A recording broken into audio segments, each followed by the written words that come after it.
Hello, hello. Good morning to all of you. Shall we start now? Okay, last time हमने जहाँ छोड़ा था उसके आगे कंटिन्यू करते हैं. प्रीवियस लेक्चर के रिगार्डिंग किसी का कोई डाउट हो तो you can ask me. Have you any? Am I audible? Let me start then. Uh, Today we are going to take addition theorem. Addition theorem कब यूज करते हैं? Have you any idea? Let एक event A है और एक event B है. अगर A और B इवेंट के अंदर कोई भी जो सैंपल पॉइंट है वो कॉमन नहीं है तो फिर हमें एडिशन थ्योरम की जरूरत नहीं पड़ती. लेकिन जब इनके अंदर कुछ भी कॉमन सैंपल पॉइंट आ जाता है तब हमें एडिशन थ्योरम की जरूरत पड़ती है. ओके, और एडिशन थ्योरम में क्या होता है? ए यूनियन बी, ये वेक्टर थ्योरम का कॉन्सेप्ट है. A union B is equal to A plus B minus A intersection B. That is ये वेक्टर थ्योरम का concept. So the probability of A union B will equal to probability of A plus probability of B minus probability of A intersection B. That is okay. अब ऐसे में जो AND वाला portion है A and B और वाला portion, इन दोनों में से यूनियन मीन्स होता है मिलकर और इंटरसेक्शन मीन्स होता है दैट मीन्स दोनों के अंदर कॉमन. तो दैट मीन्स कॉमन वाला पोर्शन होता है AND और यूनियन वाला पोर्शन होता है और. क्लियर? तो ऐसे में फॉर एग्जांपल इसी के अंदर अगर दो वैल्यूज के अंदर कुछ भी कॉमन नहीं आ रही है, सपोज ए और बी के अंदर कुछ भी कॉमन नहीं, अगर कॉमन नहीं है तो दैट मीन्स इसकी वैल्यू 5 हो जाएगी. और 5 होने का मतलब ये है कि इसकी प्रोबेबिलिटी कितनी हो जाएगी? Probability will be 0. तो दो वैल्यूज के अंदर कुछ भी कॉमन नहीं आ रहा है तो उसकी प्रोबेबिलिटी 0 हो जाएगी. और प्रोबेबिलिटी 0 जब यहाँ प्लेस करेंगे तब A union B will equal to P A plus P B. So that means that would be this. Clear? Is it clear to all of you? दो डिफरेंट इवेंट्स के अंदर अगर कोई भी कॉमन सैंपल स्पेस नहीं है तो that means उसे पाई कहा जाएगा. और तब ए इंटरसेक्शन बी की जो प्रोबेबिलिटी है दैट विल बी 0. और ए इंटरसेक्शन बी अगर 0 होगा तो ए यूनियन बी की प्रोबेबिलिटी ए की प्रोबेबिलिटी और बी की प्रोबेबिलिटी के सम के बराबर हो जाती है. इसलिए इसे हम एडिशन थ्योरम कहते हैं. नाउ इसी के अंदर अगर तीन टर्म्स के यूनियन की बात करें, A union B union C, that means तीन डिफरेंट इवेंट्स हैं और उनके अंदर कोई ना कोई कॉमन सैंपल स्पेस है, तब ऐसे केस में A union B union C का जो प्रोबेबिलिटी है वो ए की प्रोबेबिलिटी, बी की प्रोबेबिलिटी और सी की प्रोबेबिलिटीज का सम, देन दो की कॉमन प्रोबेबिलिटीज, ए और बी की कॉमन प्रोबेबिलिटी, बी और सी की कॉमन प्रोबेबिलिटी, ए और सी की common probability, and plus next इसमें आता है तीनों की कॉमन प्रोबेबिलिटी का समेशन. ये वैल्यूज तो इसमें से माइनस की जाती हैं. दैट मीन्स ए की प्रोबेबिलिटी प्लस बी की प्रोबेबिलिटी प्लस सी की प्रोबेबिलिटी, एंड देन दो की कॉमन प्रोबेबिलिटीज को इसमें से माइनस करेंगे और तीनों की कॉमन प्रोबेबिलिटी को इसमें प्लस कर दिया जाए. ओके, यह छोटा सा कॉन्सेप्ट और आता है और उसे कहते हैं डिमॉर्गन लॉ. और डिमॉर्गन लॉ भी वेक्टर थ्योरम का कॉन्सेप्ट है और उसमें आता है कॉम्प्लीमेंट्री का कॉन्सेप्ट.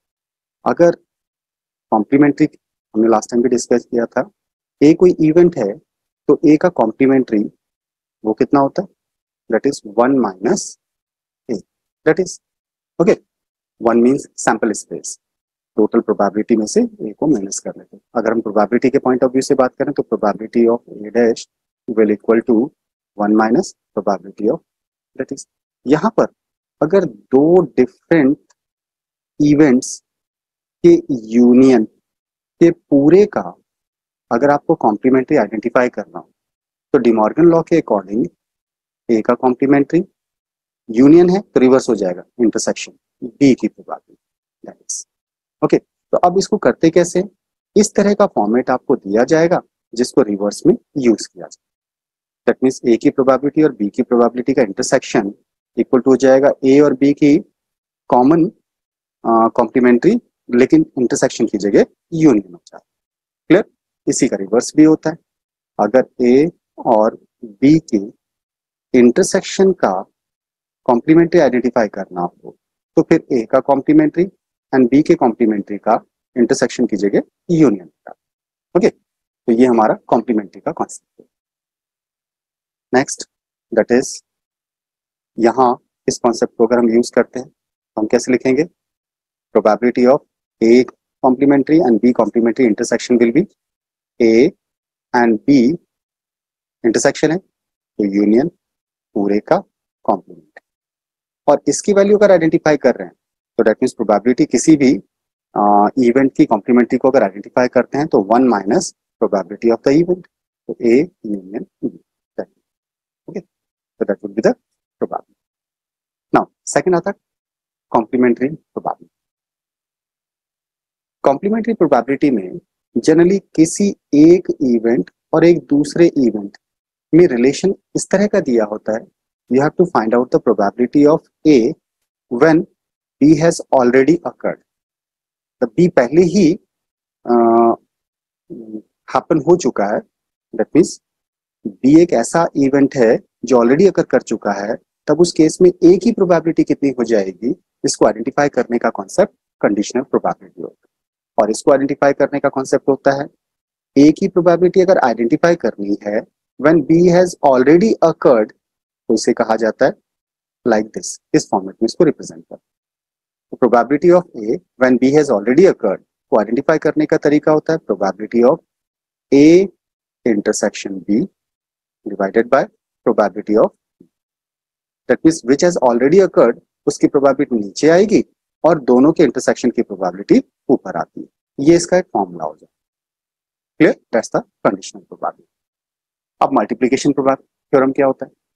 मल्टीप्लिकेशन थ्योरम जनरली तब यूज करते हैं जब दो डिफरेंट इवेंट्स के अंदर एक भी कॉमन सैंपल पॉइंट नहीं होता है, that means they are disjoint events.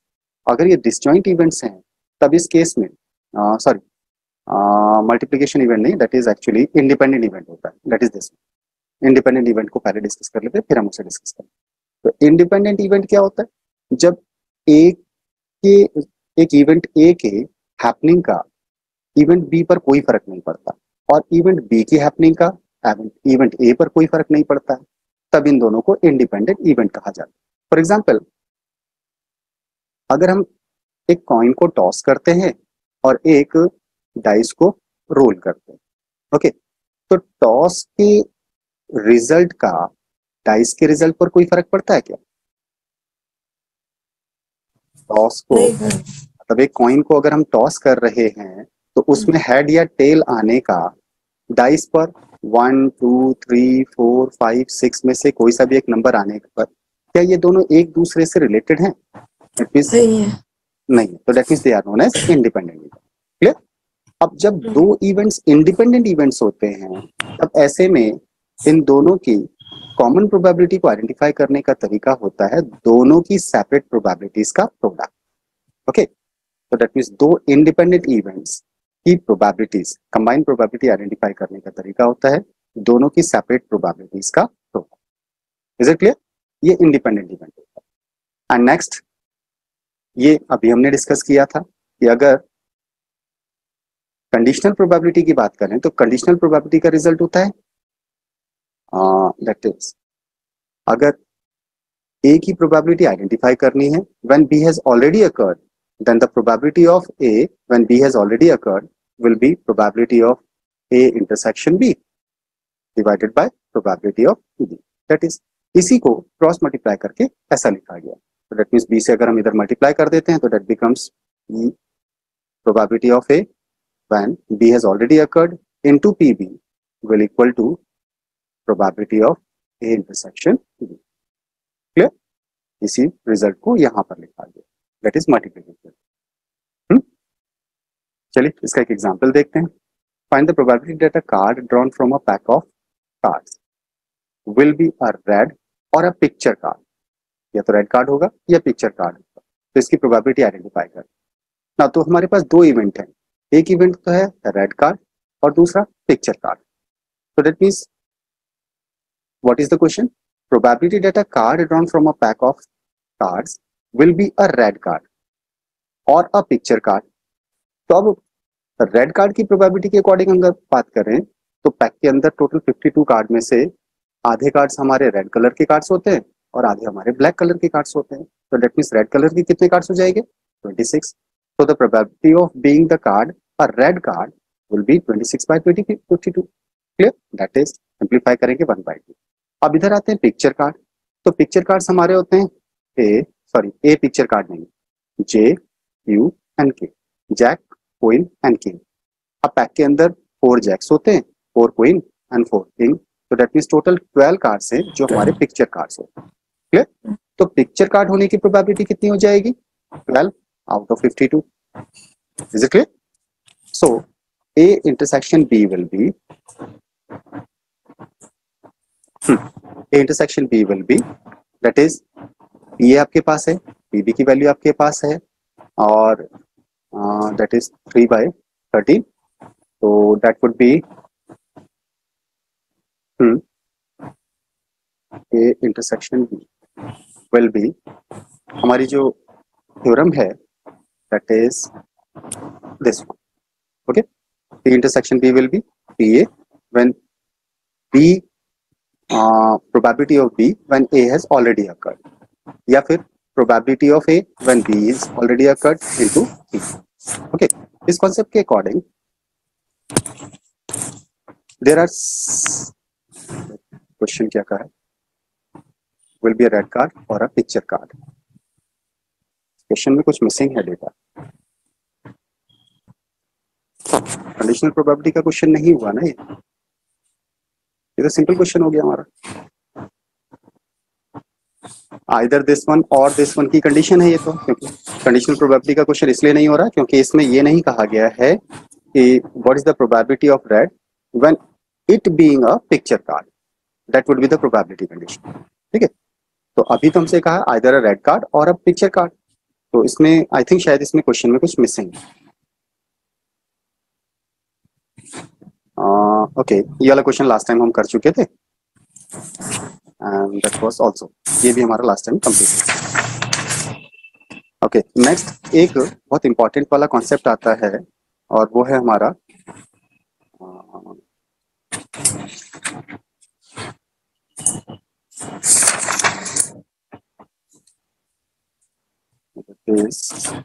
Binomial theorem concept. इसका क्वेश्चन अगर आए you can definitely solve. Binomial theorem का कॉन्सेप्ट कहाँ यूज करते हैं? जब हम दो ही इवेंट्स के बारे में बात कर रहे हैं.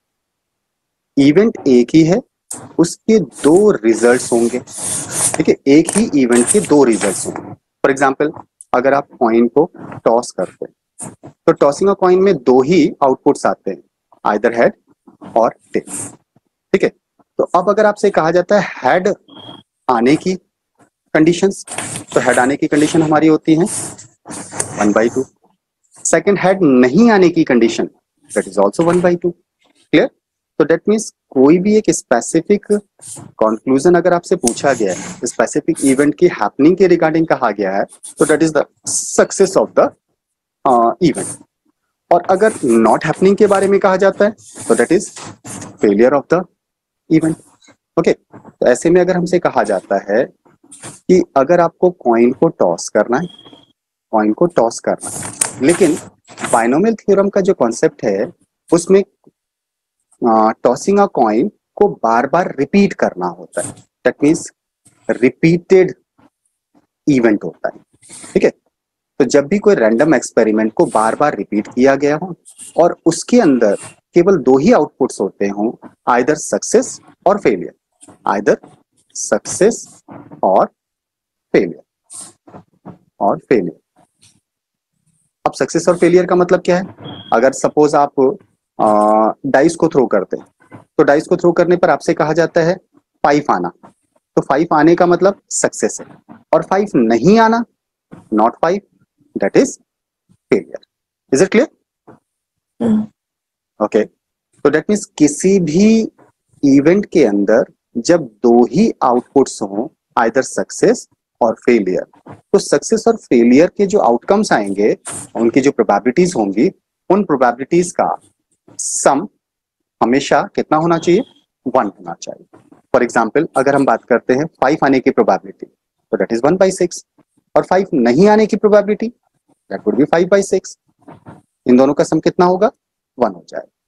That mean success and failure के जो प्रोबेबिलिटीज है उनका सम जब 1 होता है तब हमारा बाइनल थ्योरम का कॉन्सेप्ट एप्लीकेबल होता है। क्लियर है? अब बाइनोमियल थ्योरम का कॉन्सेप्ट है क्या?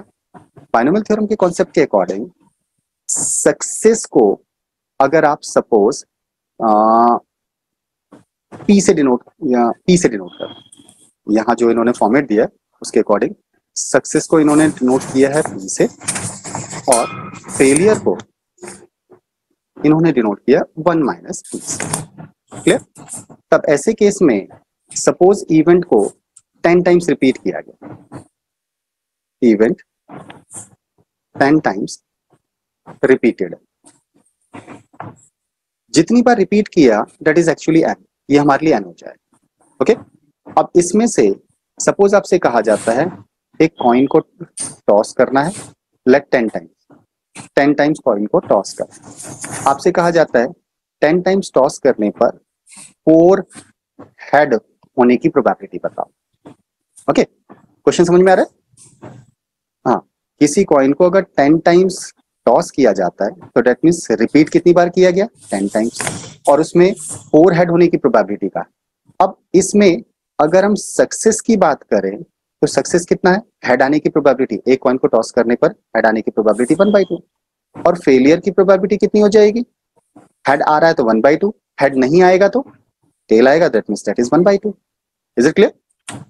तब ऐसे केस में अगर किसी कॉइन को 10 टाइम्स टॉस किया गया है तो 4 हेड होने की प्रोबेबिलिटी अगर आपसे फाइंड करने के लिए बोलता है तो 10 C4, और हेड होने की प्रोबेबिलिटी 1/2 का एक्सपोनेंट 4, और हेड नहीं होने की प्रोबेबिलिटी 1/2 का exponent 10 minus 4। That would clear? Is it clear? चलिए रिपीट करते हैं, जस्ट मिनट। लेट हम बात कर रहे हैं हमें डाइस को रोल करना। ओके, अगर आप डाइस को रोल कर रहे हैं तो डाइस के जो आउटपुट्स हैं वो 1 2 3 4 5 एंड 6 होते हैं। Okay, that's the sample space. अब सैंपल स्पेस के अंदर से आपसे कहा जाता है 5 आने की प्रोबेबिलिटी, दैट मीन्स हमारा जो इवेंट है वी नीड 5, तो 5 आने की प्रोबेबिलिटी कितनी हो जाएगी? 1/6। Is it clear? यस। अब नॉट 5 की प्रोबेबिलिटी कितनी होगी? डेफिनेटली 5/6 हो जाएगा। अगर आपसे कहा जाता है कि डाइस को 4 टाइम रोल किया जाना है, 4 टाइम रोल किया जाना है, क्लियर? अगर आप डाइस को 4 टाइम रोल करते हैं तो 2 5 आने की प्रोबेबिलिटी कितनी है, या 1 5 आने की प्रोबेबिलिटी कितनी है? ओके, अगर ऐसा कुछ भी पूछा जाता है तो हम इवेंट को कितनी बार रिपीट कर रहे हैं? 4 टाइम्स, और इसमें से सपोज वी नीड 2 5, तो दैट मीन्स हमारी रिक्वायरमेंट क्या है? 2 5, तो that means we need 2 success. Okay, तो दैट वुड बी 4C2। ये बात क्लियर हुई? Yes sir. ओके, अब हमसे कहा है 2 टाइम्स 5 आना चाहिए, तो दैट मीन्स 5 होने की प्रोबेबिलिटी कितनी? 1/6, और इसके एक्सपोनेंट में आएगा 4 और 2 का डिफरेंस। सॉरी, जो हमारा इवेंट रिक्वायर्ड है उसका एक्सपोनेंट होगा base number, that is this. Is it clear? Required event है 5 आना चाहिए, 5 आने की प्रोबेबिलिटी 1/2, कितनी बार आना चाहिए? 2 टाइम्स, तो इसका एक्सपोनेंट 2 हो जाएगा। क्लियर? अब नॉट 5 की प्रोबेबिलिटी कितनी है हमारे पास? 5/6। ओके, और इसके एक्सपोनेंट में आएगा 4 और 2 का डिफरेंस, दैट मीन्स 4 माइनस। तो दैट वुड बी, अगर किसी डाइस को 4 टाइम्स रोल किया जाता है तो 2 5 आने की प्रोबेबिलिटी ये हो जाए। Is it clear not? ठीक है, ऐसे ही चलिए एक और एग्जांपल लेते हैं। लेट हमें कॉइन को टॉस करना। ओके, और कितने टाइम टॉस करना है, लेट 10 टाइम्स टॉस करना है, और 10 टाइम्स टॉस करने पर वी रिक्वायर्ड 4 हेड। ओके, हमें 4 हेड चाहिए, तो दैट मीन्स जो सक्सेस होगा वो 4 हेड पर आएगा, और फेलियर कब हो जाएगा, जब आपका टेल आएगा। तो 10 टाइम्स रिपीटिशंस में 4 हेड आपको चाहिए।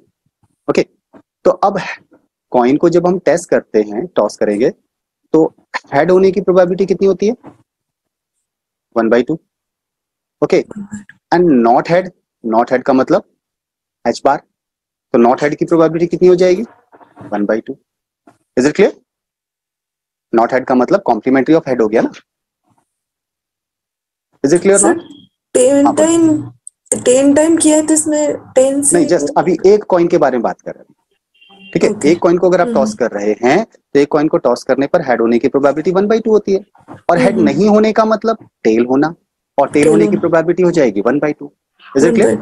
यस। अब आता है 10 टाइम्स रिपीट करना है, तो 10 टाइम्स तो आप प्रोसेस को रिपीट कर, इसमें से कितने हेड चाहिए आपको, 4 हेड चाहिए, ठीक है। तो 10C4 हो जाएगा। क्लियर? यही बोल रहे थे। Yes sir. हाँ, तो सक्सेस कब होगा, जब हेड आएगा। हेड होने की प्रोबेबिलिटी 1/2, और कितने हेड्स चाहिए आपको, 4 हेड, तो इसका एक्सपोनेंट हो जाएगा 4। और हेड नहीं होने की प्रोबेबिलिटी क्या है, 1/2। ओके, तो 1/2 के एक्सपोनेंट में कितना आएगा, इन दोनों का डिफरेंस, तो 10 - 4। Is it clear? इसे सिंप्लीफाई करेंगे, that would be the probability of getting 4 head when a coin is tossed 10 times. Is it clear? Yes. ये हमारा बाइनोमियल थ्योरम का कॉन्सेप्ट होता है। अब बाइनोमियल थ्योरम के रिगार्डिंग अगर क्वेश्चन पूछा जाता है, तो आप इस तरह से डायरेक्टली प्रोबेबिलिटी को आइडेंटिफाई कर सकते हैं। अभी कोई डाउट इसमें? Hello, anyone? नो। ओके, ना कंडीशनल प्रोबेबिलिटी का कोई क्वेश्चन इसमें गिवन नहीं है।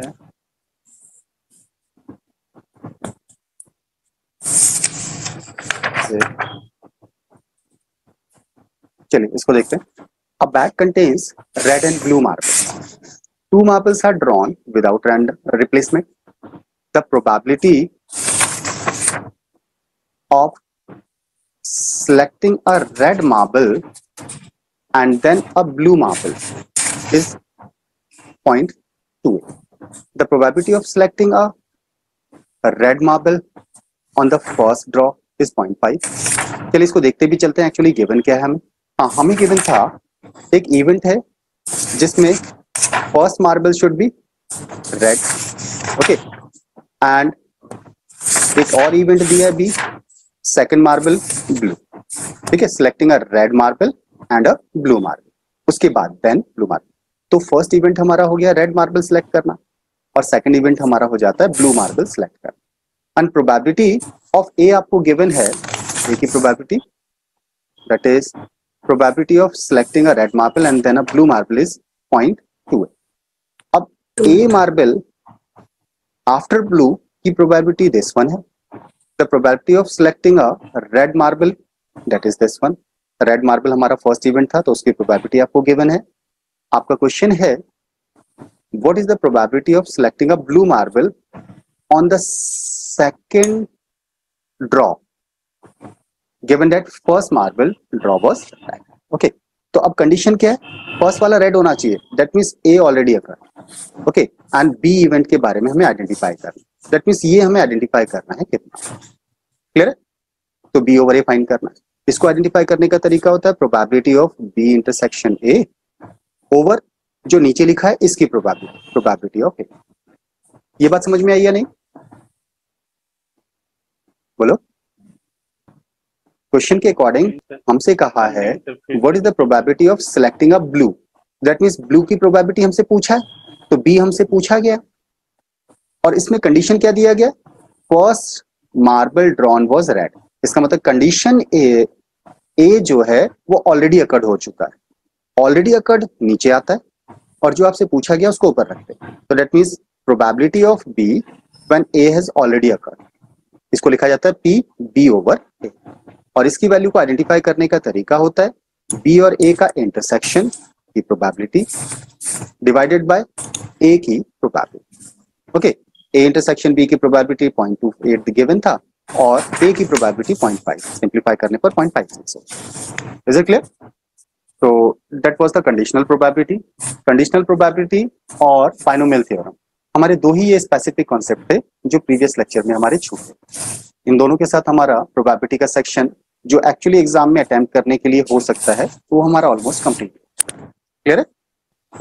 देखिए, कार्ड के केस में कार्ड ड्रॉ जब आप कर रहे हैं तो इस प्रोसेस को मतलब रिपीटिशन नहीं किया जाता है। जनरली एक कार्ड ड्रॉ करने की कंडीशन होती है, दो कार्ड ड्रॉ करने की कंडीशन होती है, तो रिपीटिशन ऑफ द प्रोसेस की कंडीशन नहीं आती। बाइनोमियल थ्योरम का कॉन्सेप्ट तभी यूज किया जाता है जब रिपीटिशन ऑफ द प्रोसेस हो रहा होता है। ओके, तो हाँ, बट मतलब प्रोसेस को बार बार रिपीट किया जाता हो तब हम बाइनोमियल थ्योरम के कॉन्सेप्ट को यूज करते हैं। बाइनोमियल थ्योरम की कंडीशन ये है कि process is repeated n times, experiment को n टाइम्स रिपीट किया जाता है। 10 टाइम्स कार्ड ड्रॉ करने के केस का क्वेश्चन इसलिए भी नहीं बनेगा क्योंकि उसमें सेम जो कार्ड नहीं प्रोबेबिलिटी की आएगा। हाँ, उसमें जो क्वेश्चन की कंडीशन बनेगी वो 52 टोटल कार्ड्स होते हैं। ओके, तो 52 कार्ड्स में से सिलेक्शन ऑफ द कार्ड के रिगार्डिंग जब आप सॉल्व करेंगे तो वैल्यू इतनी बड़ी आएगी कि 10 टाइम्स का क्वेश्चन सॉल्व करना पॉसिबल नहीं। इसलिए क्योंकि हर कार्ड्स टाइम में जनरल अलग अलग कार्ड्स आएंगे। हाँ, चलिए आपके कार्ड के अकॉर्डिंग भी एक डाउट को ले लेते हैं। सपोज आपसे कहा गया पैक में से, प्लेइंग कार्ड का जो पैक है, इस पैक में से आपको कार्ड्स ड्रॉ करने। ओके, अब आपसे कहा गया लेट रेड कलर का कार्ड चाहिए। क्लियर? और रेड कलर का कार्ड आने की प्रोबेबिलिटी कितनी होती है? 1/2 बोलिए। 1/2 1/2 डेफिनेटली। और रेड 26 कलर का कार्ड 52 नहीं होने की प्रोबेबिलिटी कितनी होगी? 1/2 दैट इज अगेन 1/2। क्लियर? अब पैक में से कार्ड को सपोज ओके आपके अकॉर्डिंग मान लेते हैं 8 टाइम्स ड्रॉ करना है, तो that means process 8 times repeat हो रही, yes sir. So n will be 8, n की वैल्यू 8 हो जाएगी। क्लियर? अब आपसे कहा जाता है कि रेड कार्ड आने की 4 टाइम्स, या इसको थोड़ा सा चेंज करते हैं, लेट 3 टाइम्स रेड आने की प्रोबेबिलिटी बतानी। ठीक है, 3 टाइम्स रेड होने की प्रोबेबिलिटी आपको बतानी। तो 8 टाइम्स तो आपने प्रोसेस को रिपीट किया है और कितने रेड्स चाहिए? 3 रेड्स चाहिए, 3 तो 8C3 हो जाएगा। Is it clear? अब रेड होने की प्रोबेबिलिटी, क्योंकि आपको रेड चाहिए तो रेड होने की प्रोबेबिलिटी 1/2 है और कितने रेड्स चाहिए? 3 रेड्स चाहिए। 3 क्लियर? और रेड नहीं होने की प्रोबेबिलिटी कितनी होती है? 1/2, क्योंकि रेड नहीं तो ब्लैक होगा और ब्लैक भी 26 होते हैं, सो रेड नहीं होने की प्रोबेबिलिटी भी 1/2 हो जाएगी। ऐसे केस में अगर 3 टाइम्स रेड आ रहा है तो कितनी बार रेड नहीं आएगा? 8 - 3 5 times. Okay, so that would be the probability of 3 reds in 8 attempts. Is it clear? Hello? Yes sir. Okay. चलिए इसी क्वेश्चन में जो डिफरेंट फोर्स सूट्स होते हैं, that means spade, club, heart, diamond, इसके रिगार्डिंग भी क्वेश्चन बन सकता है। चलिए उसको देखते हैं। प्लेइंग कार्ड्स के रिगार्डिंग ही बात कर रहे हैं हम लोग। अगेन 8 टाइम्स आपको कार्ड ड्रॉ करना है, दैट मीन्स 8 कार्ड्स ड्रॉ करने हैं। और जब 8 टाइम कार्ड ड्रॉ की कंडीशन होगी तो वहां पर एक स्पेसिफिक बाउंडेशन आपको याद रखनी पड़ेगी कि first drawn card should be mixed in the pack. Is it clear? अगर ऐसा नहीं हुआ तो फिर नेक्स्ट अटेम्प्ट के लिए जो प्रोबेबिलिटी है वो चेंज हो जाएगी, जो हमारी बाइनोमियल थ्योरम की कंडीशन को सेटिस्फाई नहीं कर पाएगी। क्लियर है? Is it viewable? Yes. Okay, now अगर हम सपोज हमारी रिक्वायरमेंट है कि डायमंड कार्ड आना चाहिए। कौन सा कार्ड आना चाहिए? डायमंड। डायमंड कार्ड आना चाहिए। अब बताइए डायमंड कार्ड होने की प्रोबेबिलिटी क्या होगी?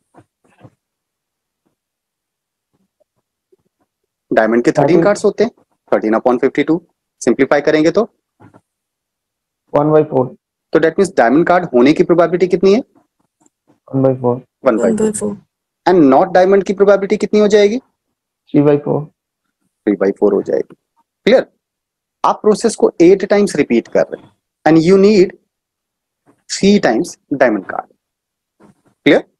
तो 3 आपको डायमंड कार्ड्स चाहिए। तो अब आपकी रिक्वायरमेंट 3 डायमंड कार्ड्स है और प्रोसेस को 8 टाइम्स रिपीट किया गया है, सो 8C3 हो जाएगा। Is it clear? Now diamond card आपको चाहिए 3 और डायमंड की प्रोबेबिलिटी क्या है? 1/4। सो 1/4 का एक्सपेरेंट कितना होगा? बोलिए। जितने टाइम्स आपको डायमंड कार्ड चाहिए वो 1/4 का एक्सपेरेंट हो जाएगा। क्लियर? अब डायमंड कार्ड नहीं होने की प्रोबेबिलिटी 3/4 और इसके एक्सपेरेंट में कितना आएगा? 5. And that is the probability अगर प्लेइंग कार्ड के पैक में से 8 टाइम्स कार्ड्स को पिक किया जाता है विद अ रिप्लेसमेंट। जो भी कार्ड आपने ड्रॉ किया उसको पैक में दोबारा मिला देते हैं, तो 3 डायमंड कार्ड्स होने की प्रोबेबिलिटी कितनी होगी उसका ये हो। लेकिन यहां पर एक बात आपको याद रखनी पड़ेगी कि बायनोमियल थ्योरम का कॉन्सेप्ट जब भी यूज करना है तो डायमंड कार्ड की प्रोबेबिलिटी 1/4 है and not being diamond card की प्रोबेबिलिटी 3/4 है। इन दोनों का सम 1 होना चाहिए। That means success and failure की प्रोबेबिलिटीज का जो सम है वो 1 होना चाहिए, तभी हमारी बायनोमियल थ्योरम का कॉन्सेप्ट एप्लीकेबल होता है and process should be repeated many times. Is it clear? अभी और कोई डाउट किसी का? चलिए एक जो परम्यूटेशन के क्वेश्चन का कॉन्सेप्ट है उसको और देख लेते हैं, जिसमें लेटर्स को अरेंज करने के रिगार्डिंग क्वेश्चन पूछा जाता है। फॉर एग्जाम्पल रैंडम वाला हमारा क्वेश्चन हो गया था लास्ट टाइम ना। एक वर्ड है स्क्वायर। स्क्वायर वर्ड के रिगार्डिंग हम बात करें, using the letters in the word square 6 letter arrangements, what is the chance that first letter is vowel? Okay, 6 letters को आपको क्या करना है? अरेंज करना है। अरेंजमेंट तो परम्यूटेशन होता है। ओके, तो 6 लेटर्स को 6 प्लेस पर अरेंज करने के कितने तरीके? 6p6 and that is equal two factorial 6 and factorial 6 की वैल्यू होती है 6 into 5 into 4 into 3 into 2 into 1 that is 720। तो हमारा जो सैंपल स्पेस है उसमें टोटल केसेस कितने बने? 720 केसेस होगा। क्लियर? अब क्वेश्चन है first letter is vowel. First letter हमारा वॉवेल होना चाहिए। वॉवेल्स हमारे पास कितने हैं? वॉवेल्स वर्ड के अंदर ए, ई एंड यू 3 वॉवेल्स है। ओके, तो that means first, second, third, fourth, fifth and six places में से फर्स्ट प्लेस पर अगर वॉवेल चाहिए तो यहाँ हमारे जो 3 वॉवेल्स हैं इनमें से किसी भी एक लेटर को प्लेस किया जा सकता है। ठीक है, प्लेस करना मतलब सबसे पहले तो हमें इन 3 में से सिलेक्ट करना होगा, तो दैट इज 3 में से एक लेटर को सिलेक्ट करने के तरीके that is this one, so that is 3C। Clear? अब ये तो हो गया selection of letter at the first place. First place पर टोटल इतने केसेस हो जाएंगे हमारे। अब रिमेनिंग जो 5 प्लेसेस हैं, इन 5 प्लेसेस पर 5 लेटर्स रिमेनिंग को प्लेस करने के तरीके अरेंज करेंगे तो 5p5 हो जाएगा and that is actually factorial 5 और 3C1 की वैल्यू 3 होती है, so that becomes 3 into factorial 5 120 होता है, so it becomes 360 ways। Clear? तो दैट मींस हमारी रिक्वायरमेंट 360 वेज में फुलफिल होती है एंड टोटल पॉसिबल केसेस कितने? 720। So the probability of first letter being vowel कितना हो जाएगा? Favourable conditions upon total possible outcomes, तो 360 upon 720 that is 0.5 sorry. Is it clear? Is it clear? Okay, इसी का सेकंड क्वेश्चन है vowels and consonants are alternate beginning with consonants. Vowels और consonant alternate होने चाहिए और कॉन्सोनेंट से start होना चाहिए। अब 6 प्लेसेस हैं, first, second, third, fourth, fifth and sixth. Okay, इन 6 में कॉन्सोनेंट से स्टार्ट करना है, दैट मींस फर्स्ट प्लेस पर कॉन्सोनेंट आएगा, ऑल्टरनेट है, तो that means next consonant and consonant, sorry या लास्ट वाले पर कॉन्सोनेंट नहीं आएगा ना ऑल्टरनेट के केस में। ओके, अगर कॉन्सोनेंट्स आपको ऑल्टरनेट प्लेसेस पर चाहिए स्टार्टिंग विद सी, तो दैट मीन्स फर्स्ट पर कॉन्सोनेंट होगा, थर्ड पर कॉन्सोनेंट होगा और फिफ्थ पर कॉन्सोनेंट, और रिमेनिंग प्लेसेस पर वॉवल्स होने चाहिए, तो वॉवल यहाँ, यहाँ और यहाँ पर होना चाहिए। क्लियर? Is it clear? हमारे वर्ड के अंदर टोटल वॉवल्स कितने? 3 वॉवल्स हैं, यू, ए एंड ई। उनके लिए हमारे पास प्लेसेस कितने? 1, 2 एंड 3। दैट मीन्स 3 वॉवल्स को 3 प्लेसेस पर अरेंज करना है, और 3 वॉवल्स को 3 प्लेसेस पर अरेंज करने के कितने तरीके हो जाएंगे? फैक्टोरियल 3। इसी तरह से 3 कॉन्सोनेंट्स को 3 प्लेसेस पर अरेंज करने के कितने तरीके होंगे हमारे? That is again factorial 3। Overall इनकी मल्टीप्लाई के बराबर बेस हो जाएगी।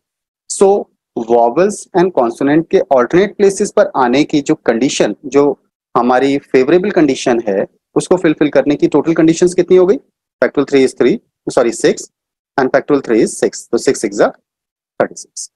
तो 36 आउटकम्स हैं जो हमारी रिक्वायरमेंट को फुलफिल कर रहे हैं। क्लियर? तो दैट मीन्स ओवरऑल 36 वेज में हमारी कंडीशन फुलफिल होती है। And total possible outcomes 6 letters को अरेंज करने के कितने होते हैं? That is 720। So the probability will be favorable outcomes upon total possible outcomes, that is this one. Is it clear? Okay. तो ये था हमारा जो परम्यूटेशन के कॉन्सेप्ट को यूज करते हुए प्रोबेबिलिटी के क्वेश्चंस पूछे जाते हैं। क्लियर? तो कहाँ पे परम्यूटेशन लेना है, कहाँ पे कॉम्बिनेशन लेना है, एक बार बता दीजिए। देखिए, परम्यूटेशन हमेशा जब भी अरेंज करने के लिए बोलेगा तो परम्यूटेशन होता है, लेकिन अगर सिलेक्शन का केस बनता है तो हमारा कॉम्बिनेशन होता है। कॉम्बिनेशन। क्लियर? इसी क्वेश्चन के अंदर अभी सिलेक्शन का केस भी आया था, जैसे हमने पहले वाले जो प्रीवियस क्वेश्चन हमने सॉल्व किया था उसमें देखिए जरा, आपके पास जो टोटल लेटर्स हैं स्क्वायर, SQUARE, स्क्वायर के अंदर जब हम वॉवेल्स की बात कर रहे थे तो वॉवेल हमारे पास कौन कौन से हैं? U, A एंड E, ये 3 वॉवेल्स हैं। हमारे क्वेश्चन के अकॉर्डिंग 1, 2, 3, 4, 5 एंड 6 प्लेसेस में से फर्स्ट प्लेस पर हमें वॉवेल चाहिए। अगर यहाँ वॉवेल प्लेस करना है तो इन 3 वॉवेल में से किसी एक वॉवेल को प्लेस किया जाएगा, तो दैट मीन्स इन 3 में से एक को सिलेक्ट करना होगा। क्लियर? तो यहाँ पर सिलेक्शन का कॉन्सेप्ट आया, और सिलेक्शन तो कॉम्बिनेशन होता है, इसलिए 3 वॉवेल्स में से एक वॉवेल को सिलेक्ट करने का तरीका ये हो। Is it clear? ये बात समझ में? Yes. अब हमने एक ही वॉवेल तो यहाँ पर सिलेक्ट किया है, बाकी के 3 कॉन्सोनेंट्स और 2 वॉवेल्स मिलाकर के 5 लेटर्स को रिमेनिंग 5 प्लेस पर अरेंज करना होगा। ओके, इन्हें अरेंज करना है, तो अरेंज करना होता है परम्यूटेशन, तो 5 लेटर्स को 5 प्लेस पर अरेंज करने का 5p5 बेस, ओवरऑल इनकी मल्टीप्लाई के बराबर बेस हो जाए। सो 3 इंटू फैक्टोरियल 5, दैट्स वाई इसकी वैल्यू हमारी लास्ट क्वेश्चन में इसमें कितना आया था? तो दैट वाज 120 इंटू 360। क्लियर हुआ? तो जब भी अरेंजमेंट का कॉन्सेप्ट आएगा तो परम्यूटेशन होता है, और जब सिलेक्शन होता है तो सिलेक्शन में हम लोग क्या करते हैं? कॉम्बिनेशन को यूज करते हैं। Is it clear? और कोई डाउट है तो बोलिए। ऐसा ही देखने को मिलेगा, जैसे रैंडम वर्ड दिया गया है, आपसे कहा गया है if the letters of the word random be arranged at random what is the chance? Chance means probability. देखिए, परम्यूटेशन एंड कॉम्बिनेशन कहां और कब होता है? जब भी आप अरेंजमेंट करेंगे तो आपका अरेंजमेंट में हमेशा परम्यूटेशन होता है, लेकिन जब आप सिलेक्शन करेंगे तो आपको कॉम्बिनेशन का कॉन्सेप्ट यूज करना होता है। फॉर एग्जाम्पल, अगर आप प्लेइंग कार्ड के पैक में से एक कार्ड को पिक कर रहे हैं, तो that means you are selecting. Is it clear? तब आप सिलेक्ट कर रहे हैं। अब आप सपोज डाइस को रोल कर रहे हैं, ओके, तो डाइस को रोल करने पर टोटल आउटकम्स कौन कौन से आते हैं? 1, 2, 3, 4, 5 एंड 6। डाइस के रिजल्ट्स हमारे ये होते हैं, 1 to 6 हो जाता है। क्लियर? अगर आपसे कहा जाता है कि इसमें से इवन नंबर्स आने की प्रोबेबिलिटी बताओ, तो इवन नंबर्स आपको यहां से क्या करना होगा? सिलेक्ट करना होगा। 2, 4 and 6, that means you are selecting 3। ठीक है, तो दैट मींस अब आप सिलेक्ट कर रहे हो 2, 4 एंड 6, आपने 3 इवन नंबर सिलेक्ट कर लिए। इन 3 में से कोई भी एक, दैट इज ये सिलेक्शन हुआ, तो सिलेक्शन में कॉम्बिनेशन यूज होता है। अपॉन टोटल पॉसिबल आउटकम्स 6 में से कोई सा एक होगा, दैट इज 61 हो जाएगा। सो द प्रोबेबिलिटी विल बी 3/6। ये समझ में आया या नहीं? ओके अब परमुटेशन का फॉर्मूला एक बार बता देंगे। ओके देखिए, परम्यूटेशन को हम डिनोट करते हैं total number of object N से डिनोट किया जाता है। इसमें से कितने ऑब्जेक्ट्स को अरेंज करना है आर से डिनोट करते हैं, तो दैट इज एनपीआर। और एनपीआर होता है ऊपर वाले नंबर का फैक्टोरियल ऊपर लिखते हैं और नीचे आता है टोटल नंबर ऑफ ऑब्जेक्ट में से number of object to be arrange को माइनस करके इसका फैक्टोरियल कर दो। तो ये एनपीआर का फॉर्मूला होता है परम्यूटेशन का। कॉम्बिनेशन की बात करें तो total number of object N में से आर ऑब्जेक्ट को सिलेक्ट करने का तरीका एनसीआर होता है और इसे factorial N upon factorial R into factorial N minus R से डिनोट करते हैं। कोई इशू नहीं है। Now who have the exam in first meeting, उनके लिए ऑल द बेस्ट। और अगर कोई डाउट है तो they can ask me. First वाला ना, what is the chance that the first letter is a vowel? चलिए इसको देखते हैं, मैं इसको अलग से बताता हूं। आपका जो वर्ड था दैट वाज स्क्वायर, वर्ड है स्क्वायर। स्क्वायर वर्ड में ओवरऑल 6 लेटर्स हैं, तो इन्हें first, second, third, fourth, fifth and sixth place पर आपको अरेंज करना हो। अब अरेंज करने के बाद आपसे प्रोबेबिलिटी पूछा है, तो प्रोबेबिलिटी तो होता है favourable outcomes upon total possible outcomes. जब हम टोटल पॉसिबल आउटकम्स की बात करते हैं तो विदाउट एनी कंडीशन टोटल कितने चांसेस है उसको आइडेंटिफाई करते हैं। तो 6 लेटर्स को, ये जो 6 लेटर्स हैं इन्हें 6 प्लेसेस पर अरेंज करना है। ठीक है, अरेंजमेंट होता है परम्यूटेशन। तो 6 लेटर्स को 6 प्लेसेस पर अरेंज करने के तरीके 6 पे 6 हो जाएगा, that is factorial 6। Clear? Factorial 6 की वैल्यू होती है 720। सो टोटल आउटकम्स तो हमारा हो गया 720। क्लियर? अब बात करते हैं फेवरेबल आउटकम्स की। फेवरेबल आउटकम्स में आपसे कहा था कि फर्स्ट प्लेस पर वॉवेल आना चाहिए। वॉवेल, अगर हम वॉवेल की बात करें तो हमारे पास वॉवेल्स हैं you, A and E. That means in 3 vowels में से किसी एक वॉवेल को इस प्लेस पर प्लेस किया जा सकता है। प्लेस करना है तो सबसे पहले आपको इन 3 में से एक को सिलेक्ट करना होगा। क्लियर? और सिलेक्शन होता, कॉम्बिनेशन होता है, तो दैट मींस 3 लेटर्स में से एक लेटर को सिलेक्ट करना है, that would be here. Clear? ये समझ में आया? अब रिमेनिंग लेट, आपने इसमें से यू सिलेक्ट कर लिया, लेट। ओके, तो अब आपके पास लेटर्स कौन कौन से बच गए? यू सिलेक्ट हो गया तो remaining 5 letter S Q A R E, ये 5 लेटर्स बचे। उन 5 लेटर्स को रिमेनिंग 5 प्लेसेस पर अरेंज करना होगा, क्योंकि कोई भी कहीं भी शफल हो सकता है। तो ऐसे केस में 5 लेटर्स को 5 प्लेसेस पर अरेंज करने का तरीका 5p5 होता है। ओवरऑल इनकी मल्टीप्लाई के बराबर टोटल पॉसिबल फेवरेबल आउटकम्स हो जाए। क्लियर? आप एक काम कर सकते हैं, क्योंकि एक प्लेस पर इसको सिलेक्ट करने के बाद यहां पर अरेंज भी करना है। एक ही प्लेस पर अरेंजमेंट और उसी प्लेस पर सिलेक्शन एक ही बात होती है।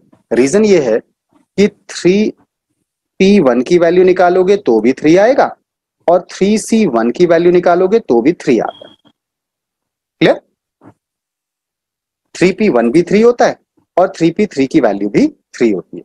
इसलिए अगर आप यहां परम्यूटेशन के कॉन्सेप्ट को भी यूज करोगे तो भी फर्क नहीं पड़ेगा। ये बात समझ में आई? तो आपके जो फेवरेबल कंडीशन है वो कितनी हो जाती है? 3c1 3 है एंड 5p1 फैक्टोरियल 5 होता है।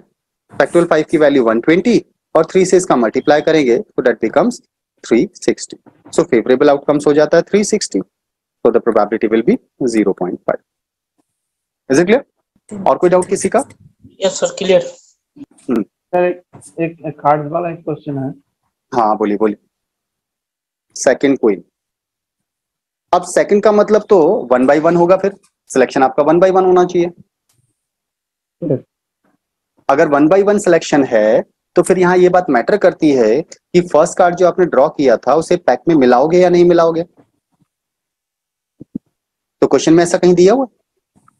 नहीं, इतना ऐसा ही क्वेश्चन है। ओके, तो दैट मींस फर्स्ट कार्ड को पैक में नहीं मिलाना है। तो ये वाला क्वेश्चन कंप्लीट करके फिर आपको कार्ड्स के बारे में। नाउ अगर हम देखें सेकंड क्वीन चाहिए तो that means first attempt and second attempt की बात हो रही है। इसमें दो पॉसिबल कंडीशंस बनती हैं कि फर्स्ट में क्वीन आ रही है या फर्स्ट में क्वीन नहीं आ रही, क्योंकि अगर फर्स्ट अटेम्प्ट में क्वीन आ गई है तो सेकेंड अटेम्प्ट के लिए क्वींस पैक के अंदर कम हो जाएंगी, लेकिन अगर एक ही फर्स्ट बचे। अटेम्प्ट में क्वीन नहीं आ रही है तो सेकेंड अटेम्प्ट में क्वींस आपकी 4 अवेलेबल रहेंगी। Is it clear? Yes. Okay, अगर फर्स्ट अटेम्प्ट में क्वीन आती है तो दैट मीन्स कितनी क्वींस हैं आपके पास? 4। 4 4 में से कोई सी एक क्वीन आने की कंडीशन 4C1, ओके, जिसको डायरेक्टली हम 4 लिख सकते हैं। तो दैट मीन्स 4 में से 4 कार्ड्स हैं जो आपकी रिक्वायरमेंट फुलफिल कर रहे हैं टोटल आउट ऑफ 52 में से। ये हुआ फर्स्ट अटेम्प्ट की बात। लेकिन फर्स्ट अटेम्प्ट में अगर क्वीन आ गई है तो सेकंड अटेम्प्ट में, बिकॉज आप कार्ड को पैक में रिमिक्स नहीं कर रहे हो, क्वीन कितनी बचेंगी? 3 बचेंगी, 3 ओके, और कार्ड्स कितने अवेलेबल रह जाएंगे? 53. 51। 51. एक कार्ड भी तो कम हो गया, so that would B this one. तो फर्स्ट अटेम्प्ट की प्रोबेबिलिटी, फर्स्ट अटेम्प्ट में अगर क्वीन आ रही है तो इसकी प्रोबेबिलिटी तो ये हो गई। क्लियर? अब दूसरी कंडीशन और भी हो सकता है, मतलब सेकंड कंडीशन क्या है? हो सकता है फर्स्ट अटेम्प्ट में क्वीन ना आ रही हो। अगर फर्स्ट अटेम्प्ट में क्वीन नहीं आ रही है तो दैट मींस 4 क्वीन को छोड़कर पैक के अंदर जो अदर 48 कार्ड्स हैं उनमें से कोई सा एक कार्ड आएगा। Is it clear not? Yes. Okay, तो दैट मींस फर्स्ट अटेम्प्ट में अगर क्वीन नहीं है तो दैट मींस 48 में से कोई सा एक कार्ड होगा out of 52।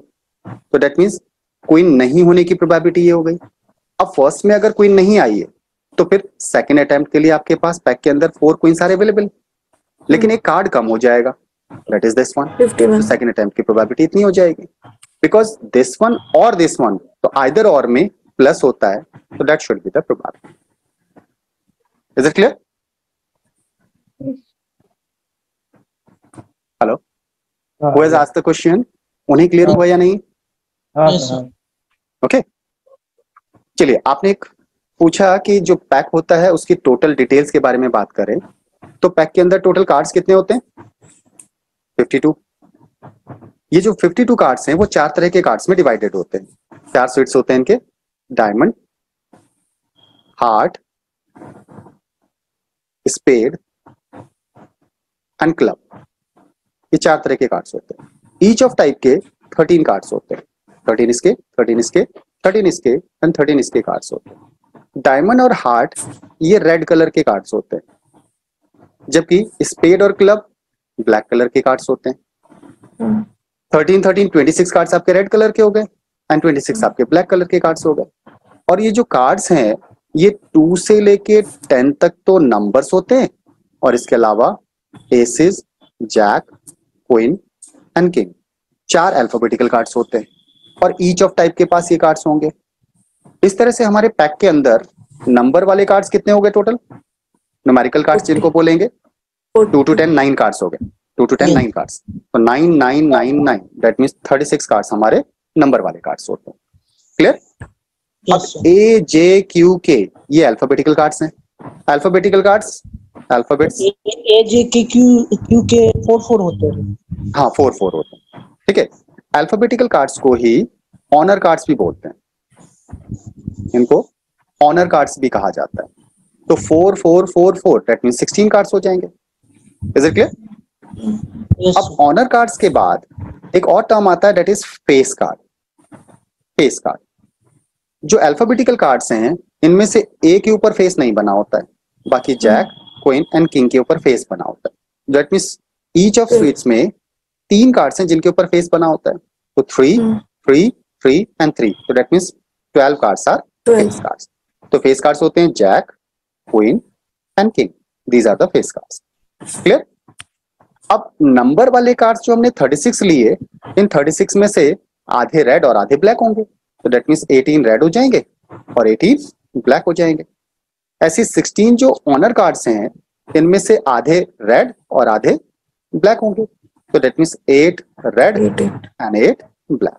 And similarly face cards में आधे रेड और आधे ब्लैक, तो 6 रेड एंड 6 ब्लैक हो जाता है। Is it clear? Yes, that's the overall view of the playing cards.